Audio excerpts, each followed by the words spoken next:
बताइए कि कहाँ गए थे, किन को छोड़ गया था आपको, क्या थोड़ा बहुत भी आवाज देता है कि इतने बड़े अपराधी हैं?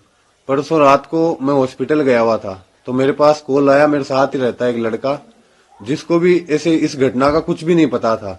वो अपनी शॉप से आ रखा था पेट्रोल पंप की तरफ, तो उसका कॉल आया था कि 2 सवारी छोड़नी है सुजानगढ़।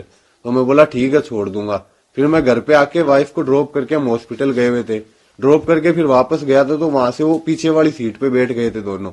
और जिसका कॉल आया था और एक लड़का और साथ में था जो मेरे साथ ही रहता है, वो एक लड़का पीछे बैठ गया और आगे की तरफ एक लड़का बैठ गया। उनको मैं बोला आप दोनों चल लो, नाइट का टाइम है, 2 लड़कों को छोड़ना है, आपने फोन किया तो साथ में सेफ्टी रहेगी, नाइट का टाइम है। तो हम चले गए। फिर उन्होंने 1500 रुपए पेट्रोल पंप पे दे दिए हमें, लाडनू पुलिया के पास में जो पेट्रोल पंप है डीडवाड़ा में, वहां पे दिए। तो मैंने तेल डलवा के वहां से फिर सुजानगढ़ की ओर रवाना हो गए। तो रास्ते में वो बोल रहे कि हमें कभी चूरू छोड़ दो, सालासर छोड़ दो, हिसार छोड़ दो। तो मैं बोला भैया आपको एक बार बता दो जाना कहाँ है। बोला हिसार छोड़ दो। तो मैं बोला हिसार के ज्यादा पैसे लगते हैं। तो बोला 10, 15, 20 हजार लग जाए, हमें कोई दिक्कत नहीं है, आप छोड़ दो। तो मैं बोला भैया हमारे घर वाले अलाउ नहीं करते 10 बजे के बाद में। तो उनको फिर वो बोले ठीक है सुजानगढ़ की तरफ चलो, वहां से कोई साधन देखते हैं। मैं बोला भैया आप ट्रेन में चले जाओ। तो बोला हम ट्रेन में नहीं जाएंगे, हम आराम से जाएंगे बस में या टैक्सी में। तो फिर उनको एक बस दिख गई सुजानगढ़ बस स्टैंड पे, दिल्ली नोखा लिखा हुआ था उस पे। तो वहीं उन्होंने गाड़ी रुकवा ली और उसी बस की तरफ वहां कंडक्टर से बात करने लग गई कि हमें हिसार जाना है। तो उनको वो बोला कि हिसार तो नहीं जाएंगे। तो फिर वो धारवाड़ा की ऐसी कुछ बात करने लग गए।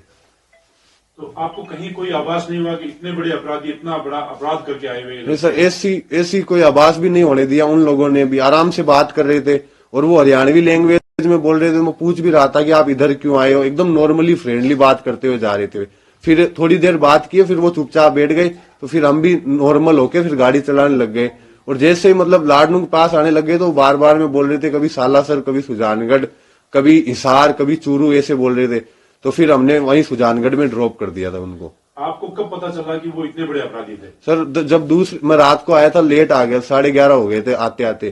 तो दूसरे दिन जब मैं उठा था तो हमारे शॉप पे कोई नहीं गया था। तो मैं बोला गए क्यों नहीं। तो बोला आज मार्केट बंद है, किसी का हत्याकांड हुआ है वहां पे। तो मैंने न्यूज देखी थी, वीडियो देखे थे स्टेटस पे। तो स्टेटस को जैसे जूम किया तो मुझे लगा कि ये तो रात वाले लड़के हैं जिनको ड्रॉप किया था। तो फिर मैंने अपने घर पे बताई थी सारी घटना की ऐसा हुआ था और इनको मैं ड्रॉप करके आया था। फिर घर वालों ने मुझे कजन अंकल है उनके पास में भेजा था, तो वहां कोई नहीं था। फिर मैंने शाम के टाइम 6-7 बजे करीब अंकल को कॉल लगाया, मैं ऐसी बात है क्या करूं।